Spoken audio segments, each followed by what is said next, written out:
Doon ka dala, ano, nasa abroad yung asawa, siya nagpapadala ng pera. Hindi mo yung makabaliktad. Waloy. Ate, mo ka natin sila. Kaya po sayang. Diyan, kabila. Napakabait. Kulay ko yung mata.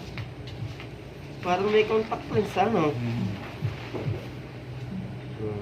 Hindi dati kayo sa solar Ay, kayo mata mo magtatrabaho. na. Solar na, Dahil sila kaya- alang sweldo.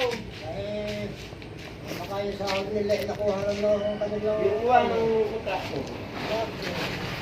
Tapos yung balis eh. Yun yung nangyari eh. Oh, Ba't mo yung... nagbili ako ng upuan doon sa ano, labas. Pare yung kwan, yung anak niya, nagtatrabaho sa bola. Ito yung dire-diretso yung sweldo. Nalilit ka isang araw, gano'n. Isang araw lang nalilit yung sweldo, pero dire-diretso. 600 ang